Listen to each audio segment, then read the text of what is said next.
Hi, welcome to JJ's Productions. We've got another Stoke City Vlogcast. With me as always is Jan. How are you doing? I'm alright, thanks folks. How are you? We're giggling because we've just taken about 10 takes just getting that opening line out, so I think we're still a bit boozy from Christmas or something, so yeah, this could be a fun vlog already. Sorry about that. I'm serious now, honestly. Alright, so it's a good job we're feeling like this because we've had a game against Birmingham, and what have I said about Boxing Day? Well, what have you said about Boxing Day? We never hardly win on Boxing Day. I don't know why we bother turning up. Might as well send the youth team and Yeah. just let them get some game time.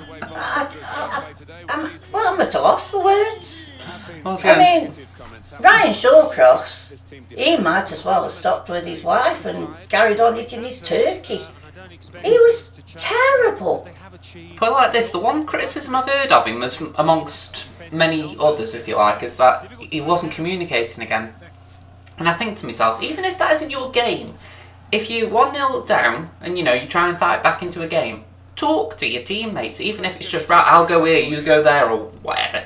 But he just seemed very non-communicative, and you're thinking... Yeah, I think that you've got to communicate, or else they're all at a loss. I mean, it's like myself, right? I'm not the biggest talker, oddly enough, considering I do stuff like this. But if I was in his shoes, I would be at least trying to talk, Yeah. and I think that is just a case of Ryan now maybe not doing the basics Yeah. in terms of the leadership role. It's either that or he has got to make sure that Ashley Williams is the one doing it. Do you know, I get that feeling that he's fed up. Maybe a little. And whether, it may be time to take the captaincy off him. Not in a nasty way, but so he hasn't got the responsibility on his shoulders, really. I don't know what the answer is to Ryan, to be honest. When you said he's fed up, my first thought was that maybe a change of scenery would do him good. And I don't think it's in January, but I think come the summer it might be mutually beneficial if we part ways. And it's not something that I relish saying that because Ryan has been a fantastic captain for us. I know outside supporters would disagree with his qualities as a player because of what happened in the past, but Stoke supporters have always loved him. And for me, it's hard to say that he should go, but this season especially, when we've needed him to sort of step up and raise his game, he's sort of quietened down, and we can't really tolerate that much longer. Well, I don't know if you agree with me, folks, but I think he was a better captain when he was younger. He seemed to relish in the role. I mean, maybe there was a bit of fearlessness there as well, in the sense that, especially in the Tony Pulis era and the start of the Mark Hughes one, he hadn't really suffered failure. He hadn't had a bad season, or the team hadn't really had a bad season. The only one really before the end of the Mark Hughes era was the end of the Tony Pulis era that last season. Besides them two spells, the rest of his career has been quite successful. So it's quite awkward watching Ryan because I don't think he knows how to get out of it. No, but I definitely think that Rowett has got to do something in this January window with another defender. I think we've got to bring somebody in. I mean, I've been saying this pretty much since September, to me thoughts, since the last window closed, that the two signings we need to make in January, it doesn't matter how much we have to pay or how little we pay, but we need a centre-half, preferably someone in that age range that I've been pointing at, 20 to 25, who's young, mobile and can lead our defence for the next 10 years. And equally someone on the the left wing where McLean or Berahino have been positioned this season, who, again, that similar age range, but even if it's not, say, a long-term buy, just someone who can get us out of the Championship, a bit like Tom Ince. Yeah, I don't care who he brings in, as long as they're young and they're not on pension age, because they're doing us no good whatsoever. No. I mean, what's his name from Man United who come in? Ollie? No, the old one. Oh, Emmerich Larsson, are you thinking? No. Zlatan? Who plays for us? You said United. I said he come from United. Oh, you're talking about Darren Fletcher? That's right. it. I can never remember his name. Sorry, I mean, he's pension age, isn't he? I feel sorry for Fletcher. I've said this a while, but when we signed him, he'd had a good season at West Brom, and he'd had two good seasons at West Brom, so it didn't seem like he was about to decline as rapidly as he has. And I think the first few games he had for us, it didn't look like that either. So something has obviously gone on in his biology, and he's just declining. I think Stoke's name ought to be changed, actually, to not the Chelsea pensioners, but the Stoke pensioners. It would be apt. That's what we're looking at the minute. I mean, the way I look at it is, buying old players isn't a bad thing when you consider what Tony Waddo used to do. But you need an ability to counter what modern football is, in the sense that if you look at the teams at the top of world football at the moment, there's a lot of Jurgen Klopp type teams where there's pressing from the front, and you've got Pep Guardiola sides that press after a possession loss for a few seconds, and our team just doesn't seem to have a press in them. We haven't got anything. The only time this season I haven't seen our team press from the front was against Bolton, oddly enough. And that was arguably one of our better performances. You know, I think people have said Aston Villa was up there. I thought Aston Villa was up there, Wolf. You know, so I look at it and I think, why haven't we maintained it? I mean, obviously the other one I missed was Derby County. But I think, why don't we press more at the front? You know, in the sense of, I know Phobe's natural game might not be pressing, but he hasn't been playing a lot, so why isn't it that we've got McLean, Berahino, Ince? Why aren't they pressing and just trying to win the ball higher up the pitch so that we aren't under pressure at the back?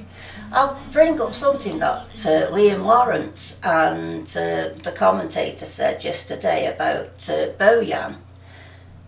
And they were saying, why isn't Bojan playing? And Lawrence said, everywhere he goes, everybody says, where's Bojan? He says, and I've got no answer. He says, but there must be something behind the scenes somewhere that Bojan isn't playing.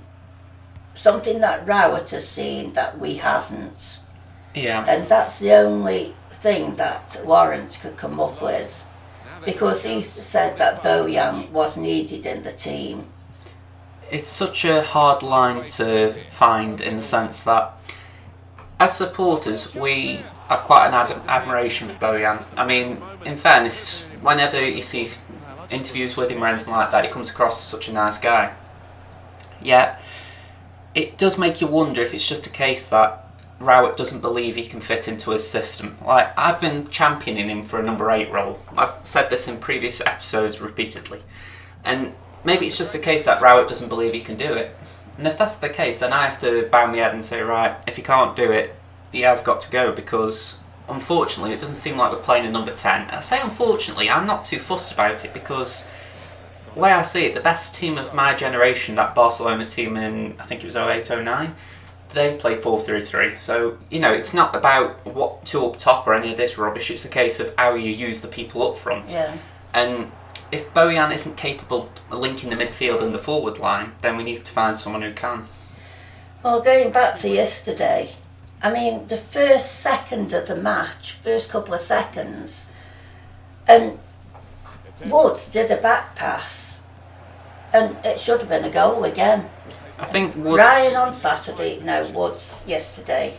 What's going on? Sorry to interrupt, I feel like Woods and Martina had both of their worst games for the club since they joined. I mean, Martina has been the scapegoat, quite obviously. Yeah. I think Woods might have only come second due to the fact that he has had good performances this season, whereas Martina's been a bit more iffy. But yeah, I am looking at it and thinking, are we going to make changes with them 2 players? Because, like you've said, there's been a lot of tentative passing, you know, like where you're putting teammates under pressure and you're thinking maybe it's time to take those players out who are causing it. I mean, what's all this back passing and passing across the box? I know it's irritating for supporters that the number of sideways or backwards passes is far greater than the number of forward passes. I mean, all you that go, you must stand there with your hands up to your face and thinking, has it gone in? Because on the radio, that's exactly where I'm thinking. The thing is, right, I can tolerate possession football. I'm not one of these who can't. And the difficulty is you've got to pass forward at times, and I think this is where, as a team, we're struggling. And the only reason I can think of is connected to set pieces, that we don't make good enough movements. Yeah. When I look at the team, I think, who's the one making the run?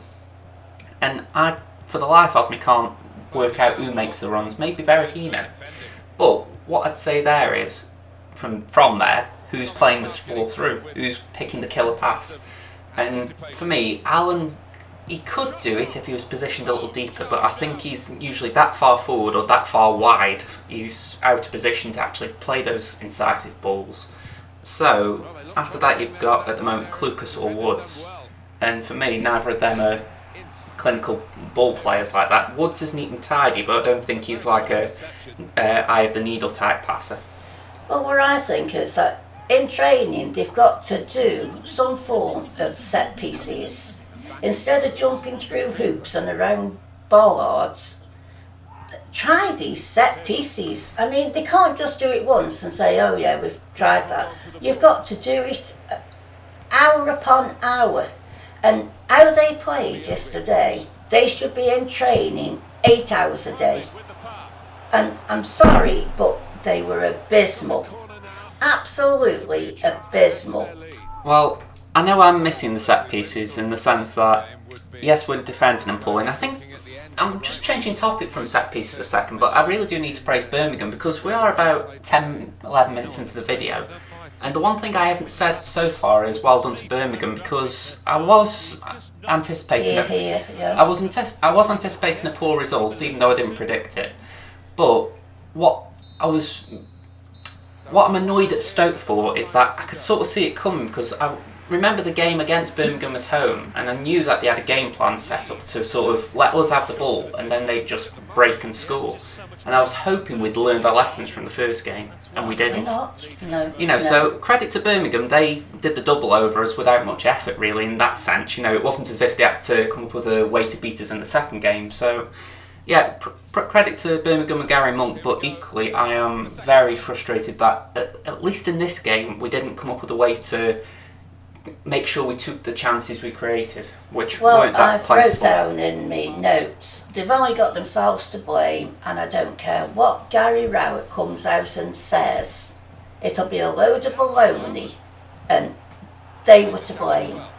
Them 11 players on that pitch were to blame, and you can't say anything else but that. Changing topic onto Rowett for a second in the more grander sense, because one thing I don't think I'll play in Birmingham, because they've got opinions on him, which I find a little bit strange, but hey ho. But I'm thinking about some of the comments I've seen in the past 24 hours, because the Rowett out brigade have come out in force again. And it's mainly been the argument of, we've had an unbeaten run, but for the majority of that we didn't look great, and even then we could have drawn more than we won. So I understand where that argument comes from, I am not disputing it. What I am disputing though is this idea that when we brought Gary Rowett in, we were going to have a manager who would play exciting, attractive football, which is what some of these arguments regarding Rowett seem to maybe not suggest, but it's as if they aren't willing to compromise on the fact that there would be boring football at times. I think they've forgotten that we did sign up for that when we agreed to have him on. Yeah. And I think it's a lot of the people who wanted Bojan FC originally, like the original triumphant of Bojan on out of it, Shaqiri. And I'm thinking, but that era's gone now. And I think some people just cannot let it go. And the thing is, Rowett is just trying to build a team in his own image. It might not be as attractive as that previous era, but he is trying to create something that he believes is maybe functional over flair, but it is what he believes is the way to play football. Do you know who I want as the next manager? Sean Dyche. Alright, I'm skipping over that for two reasons.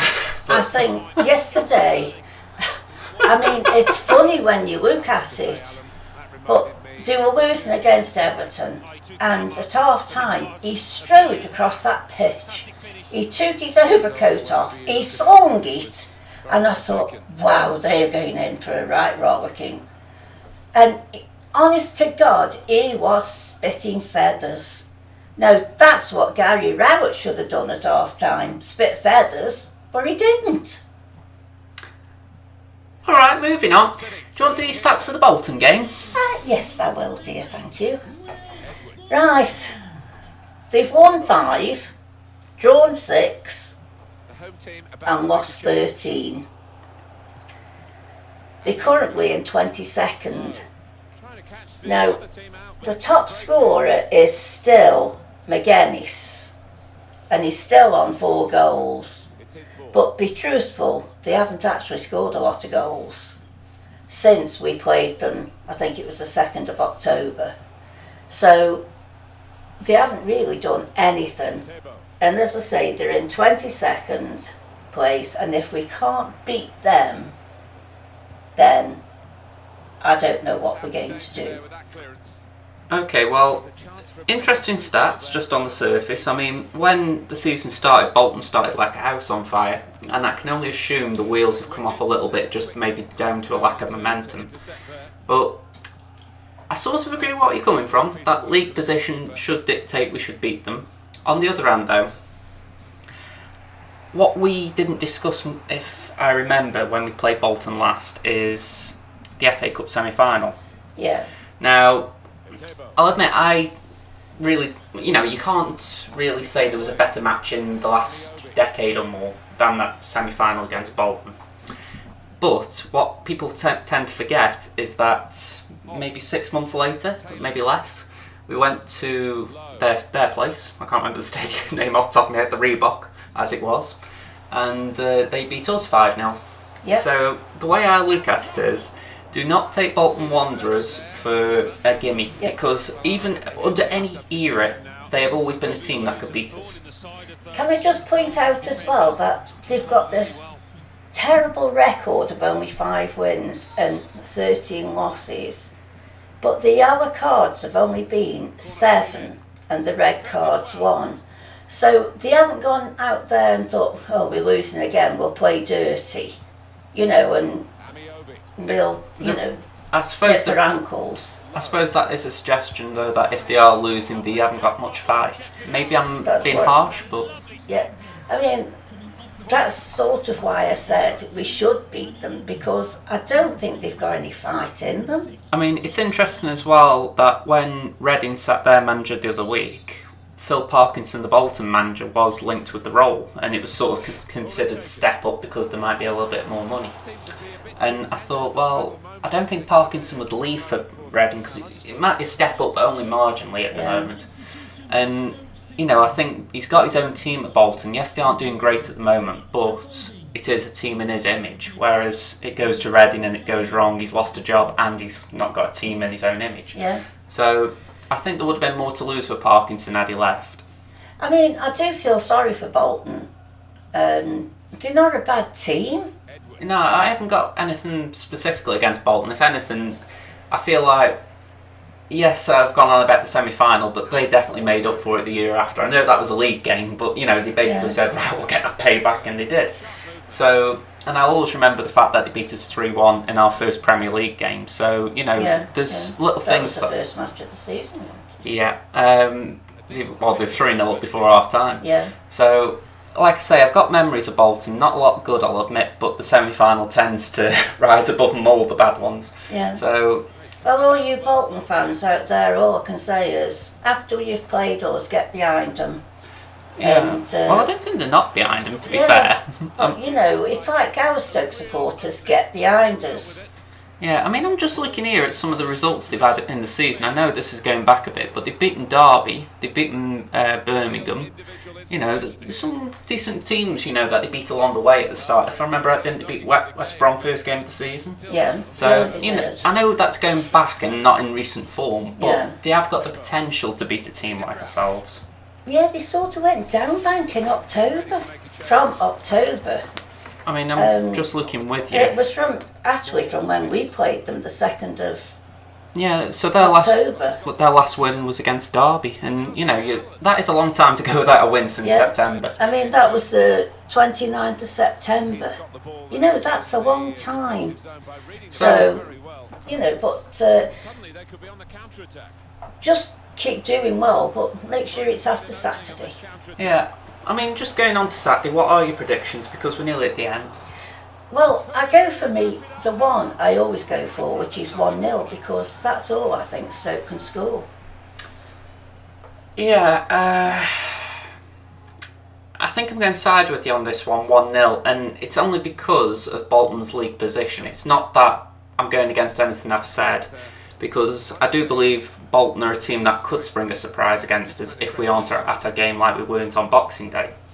But just their recent form combined with the fact that we haven't been bad away from home this season, I think it does lean me towards the win. But If I could sort of have in my head, I think there'll be 3-1 Stoke. That's in my head. But I think that's a dream I had. I don't know.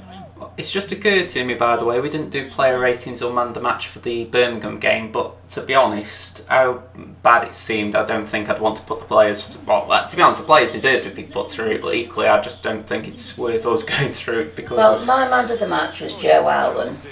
Yeah, I don't think I know anyone who disagreed there. I've got to give Joe an 8. He was intercepting balls, making tackles, he was all over the place. Yes, he might not have contributed offensively, but at least he did his job defensively. He was even in defence and stopping. So, for Joe, it's an 8 from me. Yeah, I think the majority would be 5s and 6s at that. I think you even gave... I gave Ryan a 4. Yeah, so... It's like I say, we will try and get that feature back into the vlog next week, but to be honest, this week it was just, this episode, it was just a bit moot because the players just didn't turn up, did they? No, they didn't. So, I always say the first 15 to 18 minutes, Stoke are asleep.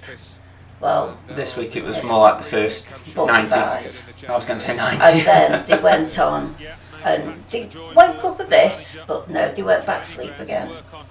Well, anyway, we'd like to thank you for listening. If you've enjoyed this video, please leave a like. And if you want to hear future episodes, subscribe to the channel. Other than that, this has been Josh and Jan from JJ's Productions. I hope to see you again soon. Yes, bye-bye, folks. Enjoy the game on Saturday. And we'll speak to you for the New Year match. Bye for now. Bye.